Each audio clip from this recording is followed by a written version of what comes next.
top 10 MLB batting postseason records of all time.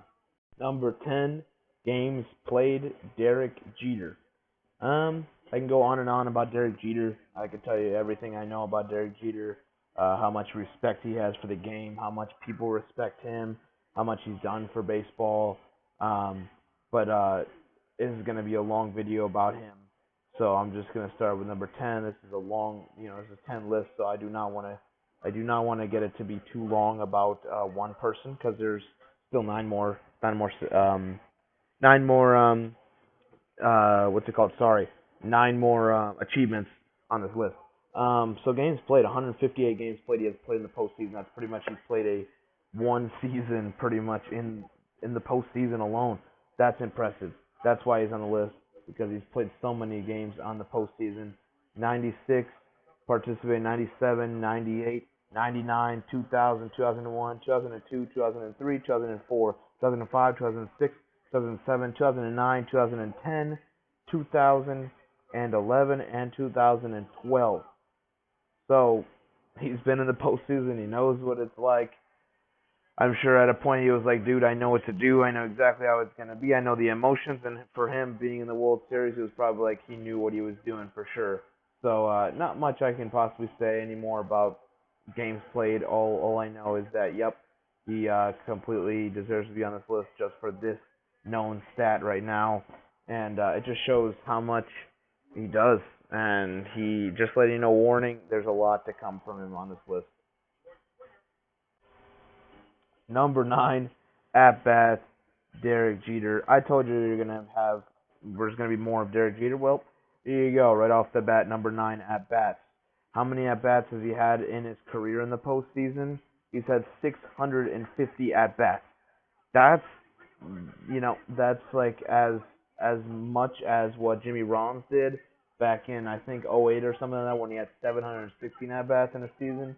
Well, that's just above average at bats for the season, but that's pretty much how many at bats he would have in a season. Really, if you go up to the plate a lot, but 650, that's a lot. That is, like I said, a lot during the span that he had from being in the postseason from '96 to 2012. That span of him in the postseason, that's just incredible. He did get to the plate and he capitalized on it. Just letting you know, if you did not already know, when he did go up to the plate, pitchers had to be warned, had to be aware of what to pitch to him because he was going to hit something, and more than likely he was going to get on base.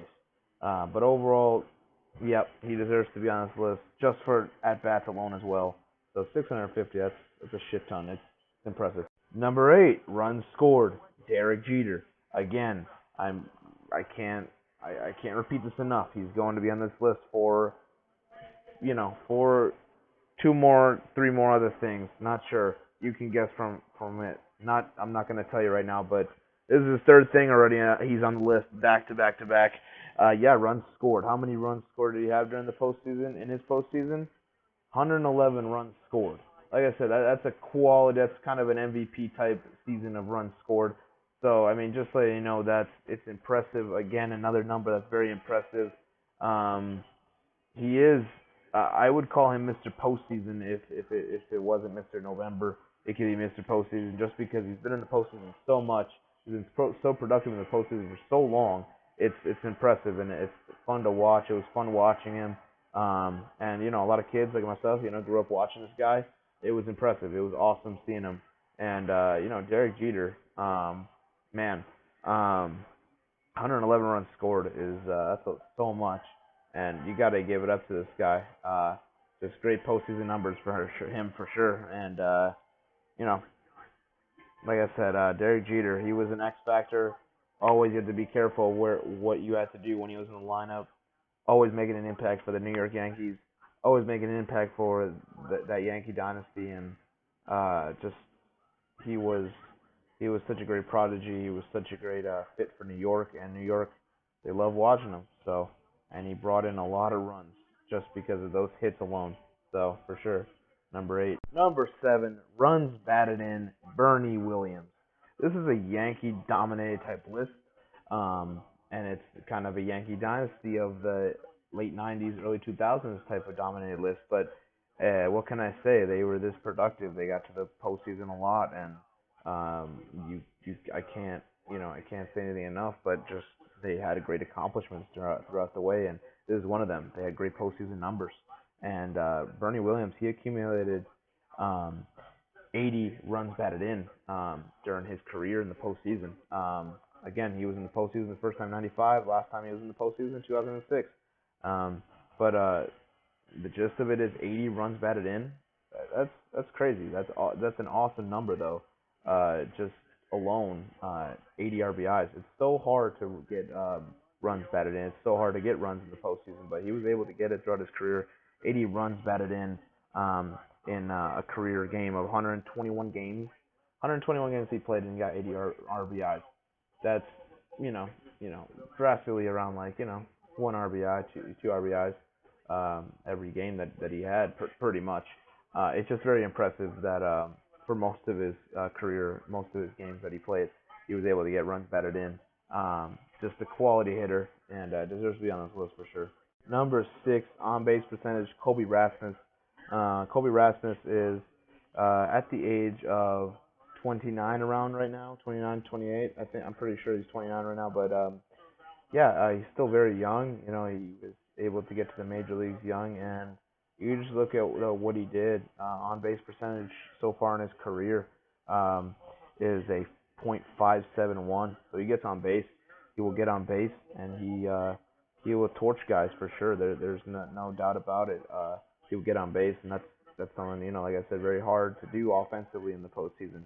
In 2009, the NLDS, he got on base. .545 was his on base percentage. His percentage in the AL wildcard game against the Yankees, 500. He was very productive that game. ALDS against the Royals, 600 on base. So he gets on base, he gets hits. He's a dangerous hitter, and that's why he's one of the top center fielders I think in the game today still. But overall, I can't say much about him. I can't say enough about him. Sorry.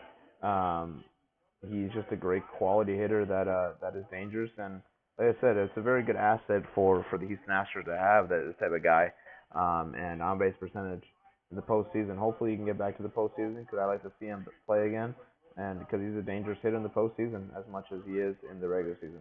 Number 5, home runs, Manny Ramirez. Home runs he accumulated throughout his entire postseason career, 29. That's pretty much a year of his home run worth, really. Even though he could hit easily 40 if he wanted to in a year when he was earlier in his days in Cleveland and in Boston. Of course, he had that steroid use. He had that problem. You know my opinion on steroids. They are definitely big for power, but they are not diminishing talent. You have to have that talent to see the ball and to carry that ball and to hit that ball. So that's my opinion on it overall. And overall, 29 home runs in his postseason career. That's very astonishing. That's very admirable for sure. Just having him again, he's been in the postseason many times with Cleveland, 95, 96, 97, 98, 99. Going to Boston, being there 03, 04, 05, 07, 08, and 09, winning 2 World Series for Boston. A big time, definitely a big time influence on them winning the World Series in 04, along with the heavy hitters of him and Ortiz. They were the guys. They were monsters out there. Let me tell you. And what can I say? Manny Ramirez, man, 29 home runs. I mean, you need to be careful when you pitch to him. You need to know where you're pitching to him, and he can definitely rock that ball for sure. Again, I'm sorry, 08 and 09, he was with the Dodgers, of course. But either team he was in, he could rock the ball, and he was such a dangerous hitter. You needed to make sure you knew where to pitch to him. So great guy. Definitely deserves to be on his countdown. Number 4, batting average, Bobby Brown. What can I say? Bobby Brown. Batting average was a .439 career-wise in the postseason. That in itself is very, very rewarding to see that in the postseason you can dominate as much as he did. Overall, he can hit the ball, and he was just able to just dominate. Again, he was a part of the Yankees. Unfortunately, was only a baseball player for 8 years, from age 21 to 29, but he was still very productive, and he got 4 World Series rings with that. So, he played 8 years, but half of your career you won a World Series. I mean, Not bad. I would do that if I had to retire at such a young age, but I got 4 World Series with it. I wouldn't mind it. Again, World Series wise, that's the thing that's impressive with this guy. Getting number 4 for sure. Why? Let me tell you, batting average, but as well as hitting that well in the World Series, that's impressive. And he was able to do it. He was able to do it against Brooklyn twice, against Philadelphia, and against the New York Giants.